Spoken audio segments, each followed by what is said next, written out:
Hi, I'm Don from DonDronesOn, and welcome to my latest interview showcasing Canadian drone pilots doing absolutely awesome things with their drones. Today, we're going to talk to Steve Anderson of Aeronautics in St. Thomas, Ontario. Hi, Steve. How are you? Good. How are you doing? Terrific. Yeah. Good. So what are you up to? And tell us about Aeronautics. Sure. Yep. So Aeronoptics, we are a professional aerial photography and cinematics company. Like you said, out of St. Thomas, we service pretty much most of southwestern Ontario. Um, yeah, and how that came about really was from my other job. It's kind of a spin-off. Oh, okay. Multi Yeah. jobs. Yeah. So my full-time job is actually I work in the communication department at Western University, Oh, cool. In and London. that's correct. Yeah. Yeah. And so I'm the video guy there. So I'm the production manager of video and motion graphics. So my job there is to essentially tell stories, to show the research that's going on, to kind of show the inside the gates as well as outside the gates, how the university is, like the cool things that are going on at the university. Very cool. Yeah, and you're using drones to do that as part of that whole storytelling. Yeah. So as everyone knows, if you're doing making films and you're trying to do good storytelling these days, you do need a drone. You do need some of those establishing shots, and everyone wants those nice little aerial smooth shots. And we just happen to live in a great day and age where not only can we get those shots, but it's actually affordable. Whereas at one time it was very, very expensive, and even as early as 2013, we were spending tens of thousands of dollars getting some pretty basic aerial shots. And even in those days, they were like 8 prop copters that had, a DSLR at the time, and half the time it was out of focus. And so, What are you flying now? so these days, actually, like I actually have a fleet of Mavic 2s A right now. fleet of Uh, them. yeah, I've got 3 of them. So I've got because in the industry, like two is one and one is none. Because if something goes wrong and you're in the field, you can't have that happen. So you always have to have a backup. Right. Um, that's what I find now. I've gone through several different models. Of course, the Mavic 3, as you know, has just come out, and people are always asking like, "Have you got that yet?" And I'm like, "Nope." Right. So for right now, I'm gonna hold tight until probably spring. Right, I'm not doing a lot of as much flying right now as I do in the spring, and the Mavic 2 Pro is got lots of life left in it still. Absolutely. Yeah. Yeah. And I've seen so many of your videos and they're just like mind blowing compared to the nonsense that I film. So it's Oh, it's thanks. it's really fantastic. Thanks. And being a professional photographer, I think you bring that into the droning world. Yeah, so I'd say I'm like a film guy first. So I understand cameras. I understand, how to use cameras. I don't use auto mode on anything, so I know the ins and outs and how to try to get really the best image. And you'll never get the best image right out of camera, no matter what you're shooting with, and how good or how much money you spent on the camera. So knowing how to maybe color correct and do those things is also very important. It's one that gets overlooked, and sometimes people think, well, I bought this camera, now I'm a photographer because I spent a lot of money on that camera. Well, that's not the case. And same thing with drones. Just from my own experience, it's just a tool in my box. I Right. don't see it as um, anything other than being able to position a camera in the sky, and then once it's in there, I'm still going through setting your ISO, looking at your histogram, you know, um, setting your white balance, doing all those things that you would typically do. And once you get through that technical side, and which can be a little bit daunting and a bit of a learning curve, then you can just concentrate on just being creative. It just comes so second nature to you, and then you can just enjoy flying or enjoy recording or just be in the moment without having to try to worry about did I do this, did I do this, did I do this, and just have fun. That's awesome. And droning is so much fun that, doing it professionally and getting paid for it sounds like a dream. Oh, for sure. And I think the one thing I just have come to love about it is when I go out to a film shoot, I'm usually bringing like a truckload of gear, lights, tripods, sliders, you name it, right? Gimbals. when you go to a drone, I can fit everything in. I have a nice little nunuk case, maybe two of them for for each of these drones, and I've got everything kind of self-contained. I can carry it out to wherever I'm going without having to bring a whole cart behind me. So that's Yeah, the part that's that I've really come to love. yeah, that is nice. Right, exactly. So Steve, can you walk us through like a typical day when you're going to do a flight? Sure. So when I get a request in and I have an address that's been supplied, the very first thing I do is I plug in the coordinates into the Drone Pilot Canada app.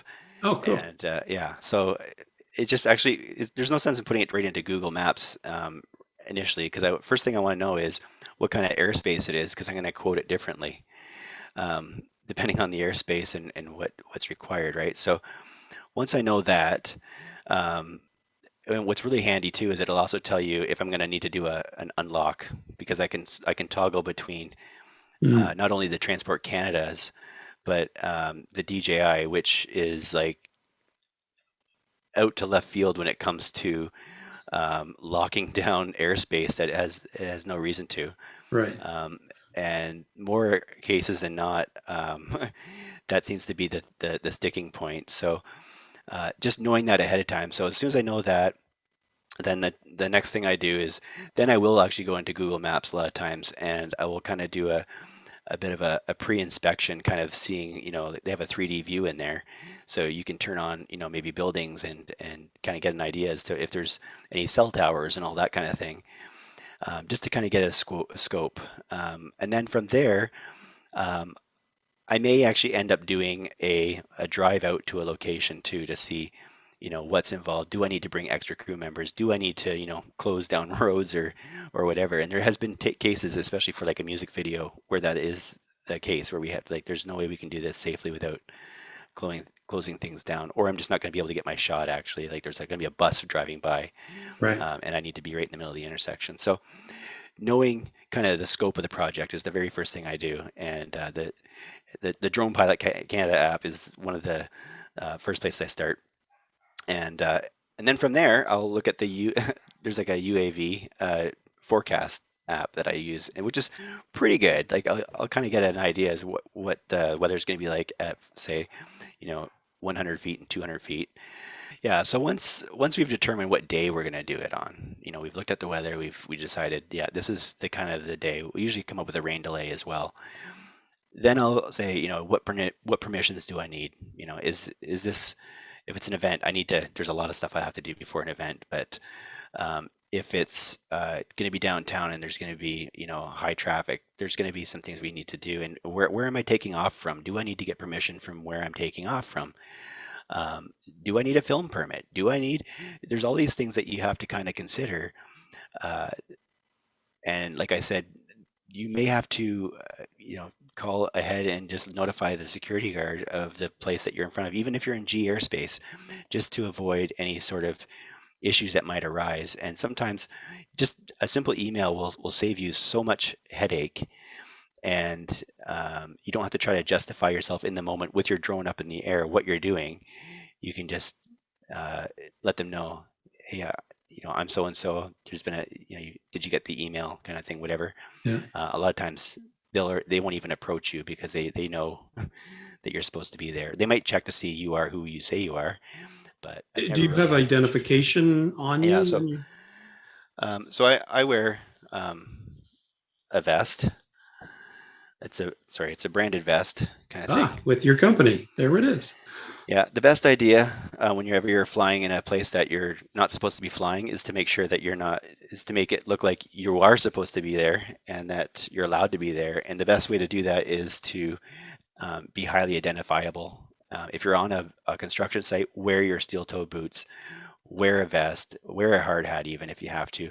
If you're Mhm. downtown, I always wear the vest. Nobody's going to approach you really if you look the part and you're, taking things seriously. If you're buzzing people, you know, like 3 feet off above their heads, they're going to question it. But if you're kind of just doing your thing and you're getting your shots of whatever building or condo downtown, and you're wearing your vest and people see that, there's almost a sense of relief, I think, on their part that, you're not just spying on somebody and their windows and stuff like that. You're there for a reason. You're there for a reason. Yeah. And Yeah. and you're a professional. You look professional.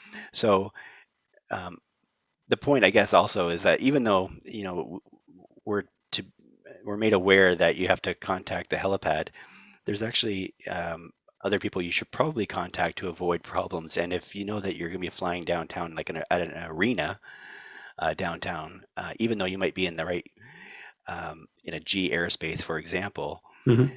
there are security guards that are going to approach you and affect maybe how you're going to what you're able to capture and how you fly. And so what I would typically do is that if I'm in an area and I'm going to be launching from, say, a property, and it maybe not be like the private property and get permission from like a homeowner, but if it's actually from like an arena spot, I will contact the security guards ahead of time, and they'll put out a little bit of a memo, Ah, okay. and then you never have an issue. Right. So that when you're approached That's right. and you identify yourself, then they say, "Oh yeah, I heard about that guy." Yeah, and one thing I have learned too, and I don't know if other viewers have experienced this too, but if you're flying downtown, especially in the evening hours downtown, any place, and you've got the permissions and everything else, but you tend to get approached by people Yeah. who are just more or less curious, but sometimes you never know if they're going to be aggressive. Right. And so, what I always recommend too is to bring a visual observer that is also capable of talking to those people, allow you to kind of concentrate on flying and let them kind of diffuse some maybe situations that might arise. And tell you when to run. Yeah. We'll land the drone that way. Yeah. Yeah, that's right. Yeah. No, Luckily, I haven't that's a had any terrific tip. issues. Yeah. Yeah. Yeah, Having a visual observer and basically a body, not a bodyguard, but someone to do crowd control and deal with people who are walking up to you. Yeah. that's right. Yeah. Wonderful tip. Great. So what about others who might want to get into this kind of professional photography and videography kind of field? Do you have any particular tips that of things that they should do in their development to get into that? Yeah, I'd say maybe don't go out and buy the most expensive drone, first of all. Start small. Mhm. And maybe like, because sometimes there's people who buy it and then they find out that it's just really not for them and they get nervous, or they don't, they didn't enjoy it as much as they wanted to. And so I know of people who have actually gone out and bought like the FPV drone that when it came out, they've flown it twice, three times, and then they're like, not for me. And No, so what I would say is maybe even, find somebody who owns one, maybe even go out and let them, get some tips and stuff like that. Especially if it's like a mini or something where you don't necessarily have to have a license. But mhm. um, for those people who are taking it a bit more serious, really, first of all, look into the laws. Make sure you understand everything that needs to, is yes, it is a camera, but it is different than your typical DSLR, right? So a typical DSLR doesn't come with a whole bunch of regulations as to where you can fly, when you can fly, and get it. Well, maybe if you need like a film license or something, depending on what you're doing, but a film permit. But in most situations, 99% of the time, you're pretty much good to whip out your phone and record anything you want whenever you Right. want. So the what I would then say is that people who maybe have bought the drone, they're like, this is for me. And that's the first thing I did. Was actually I bought the first Air, that when it first came out too. I had another drone, but this one, that was the first one that was really kind of made kind of, I would say, droning fun, in my Right. opinion. Like Right. it had some features on there that like like tracking and stuff like that, and those were kind of fun things when I first started out.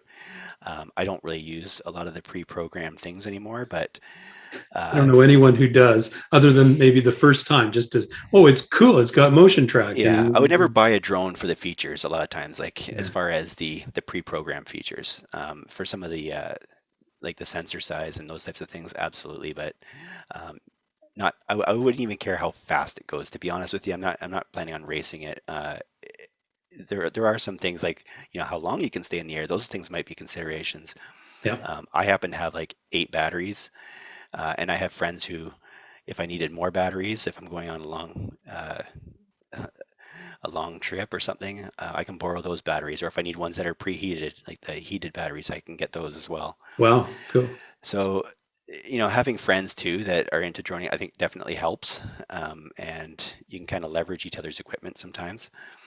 But then I would say whenever someone else is like saying, yeah, I need to, I'm going to get this drone, I would point them to your YouTube channel, to be honest. Ah, thank you. Um, as we were talking, recalling back to the early days, before the DonDronesOn days, I had to go to ground school, and things were very much uh, like very complicated as far as where you find the information. So you had to go to somebody who was either like a pilot or somebody who trained pilots to be able to get the information that you needed, and a lot of it wasn't even available Right. through the Transport Canada website unless you paid this big fee and everything else, and you needed a radio license, you needed all this stuff, and and so and then even once you had all that and you passed the course, you still had to go out and get like an SFOC, like a Special Flights Operation Certificate, just to be able to fly.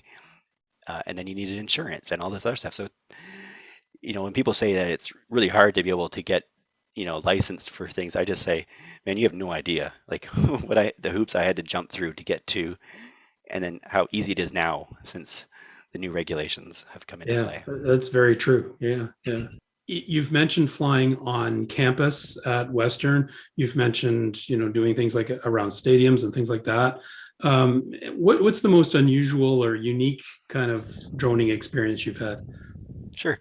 Well, I'll back up actually and just say that I do tend to gravitate to the projects or the flights that are a little less, or that are a little bit more of a challenge, or that Oh, cool. require, yeah. So if it's in Class C, I'm probably more likely to do it than if it was, um, I don't typically do I guess the standard um, realty type things. I do have friends in realty and I will work for them and stuff like that, but that's not where I try to advertise to. And for most of the time, I'm trying to look for opportunities to challenge myself, actually.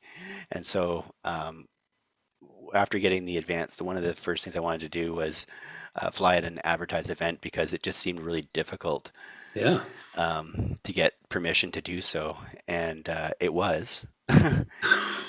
Tell us about getting permission for an advertised event, because you need an SFOC, do you not? Yeah, you still do. So for those, you absolutely do. Yeah. As long as you're within 100, 100 feet, Yeah, 30 meters of the yeah, advertised of event. Yeah. the boundary. So Yeah. there is some questionable language in there, Yeah. and that is up to there's some um, I think ways around it that you don't have to get the SFOC if you wanted to stay outside of that. But for me, the goal was actually just to get through the Transport Canada procedures and just to see what it was like, so I could tell other people what it was like. Yeah, it was a 14-page document that we had to Wow. create. We had to list every sort of the flight plan, where the vendors were going to be. We had to also work with the event planners. We had to have sign off from all these different people. There was also going to be police that were there that were also going to be in the air, Oh, doing security on a street next to the concert. So I had to work with them. I had to also have just a huge like a huge pre-flight plan in place. And like I said, I had to have like a map showing basically how high I was going to be flying, the route, that I wasn't going to be flying over top of people necessarily, or and just uh, showing basically any event that could go wrong and how I would get out of it. So it was a great exercise, to be honest with you. And but yeah, I was able to fly at this concert with several thousand people, and I was like right next to the cattle bars, and there was really no issue. And even the people on stage had to know kind of where I was going to be and when, so that I was flying over top of it was a covered stage, so I, making sure I wasn't going to put anybody at risk if something were to happen. So oh, perfect. Yeah. So you were at the event, and it looks like you're over the event, but yeah, you're not really. Yeah. not really. No, with those cameras, you can kind of punch in quite a bit. So I'm Yeah. actually even like 15 feet back from the cattle bars, and looking kind of almost down but the drone itself is actually not over the people. So the other unique thing, because I was mentioning too, we got this I had this opportunity where it wasn't something that I would have ever predicted I would be doing with the drone, to be honest with you, and it was the city dump, and Okay. they were going to be expanding, so they were going to be raising the height of the dump by about the equivalent of an 8-story building. Oh, wow. So yeah, it sounds like a lot, but and so the residents that were lived within about 2 kilometers away from the dump were very, very concerned. They formed a committee. They needed to see, they wanted to see where that's going to be. Like they're trying to visualize, from 2 kilometers out what their backyard is now going to look like. Yeah. And so what we were able to do is kind of go out at night, put a big, just a big, powerful spotlight mount on Yeah. top of the drone. And so even from like 3 kilometers away, you could see this thing no problem. And so I'd had a photographer set up at each of the houses, and we just did a 30-second exposure of me drawing a line right where the crest of the new dump was going to be. That's So they were able brilliant. to see, yeah, so we were able to get a photo showing this is exactly where the dump is going to be. And not only did the residents have a sigh of relief, thinking that, well, that's a lot lower than I thought it was going to be, but the city was happy as well because they were able to kind of push through, I think, and move forward. So I think it was a win-win for everybody, and it was really one evening of time, and it probably saved several meetings and upset people emailing the city. And speculation and worry and sleepless Yeah. nights. Yeah, Well, they that's did have 3D renderings drawn up, but the residents were a little unsure of whether or not they could trust like a rendering, whereas I was able to take it right to a certain level above sea level, which we had all the documents from the city and knew the elevation that we were taking off from and everything else. And so we had we had everything in place to be able to give a really accurate depiction of where this is going to be. that is that is so unique and mind blowing, really. To think that you're using a drone to draw a line in the sky, Yeah. almost like virtual reality, except it is reality. So, Yeah. what's next for Steve? Where are you going in your career and your business? What Yeah. kind of neat things do you Honestly, see happening? everything just seems to keep changing. Like I said, there's new ways of using the technology that just kind of seem to surface that I wouldn't have thought of. So I'm really just trying to keep my eyes open for new ways to use the drone, really. And right now we're looking at, we're already got some mapping projects on the go, and we're doing some like orthographic 3D things where we basically fly around a building, fly over a building, and then it takes shots of the sides at an angle of 60 degrees, and then it kind of puts them together. But yeah, That's awesome. You're into everything, it seems. if I haven't done it, I'm probably more likely to want to do it, I think. So the other thing I like to do, like I still have my passion still is in film.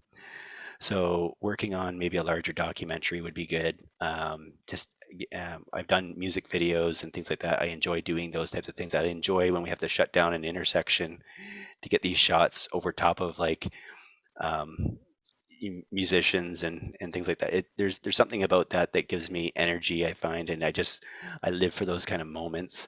Cool. Yeah. Um, so yeah, that's kind of where my passion still lies. But I like to try new things new too. If it ever gets boring, I probably won't do it anymore. So I just try to keep it as interesting as possible for myself. Awesome. Steve, thank you so much for your time and sharing your interesting stories and all these innovative uses of drones. Really appreciate it. And I'm sure that our viewers will enjoy it as well. Thank you again for your time. All right. Well, thank you too. And thanks for all you're doing, because I think what you're doing for this industry, especially in Canada, is amazing, really. And what you're doing as far as these videos and what you've provided as far as resources for people to, get their advance and allow me to do the jobs that I'm doing now. Really, I do owe you a huge thank you for that, because I don't know if I would have been able to keep up with all the changing regulations, and you make it so easy to navigate through that. So thank you for that. Well, thank you. I didn't expect a shout out, but I'll take it. Thank you very much, sir. All right. Talk to you again soon. Thanks.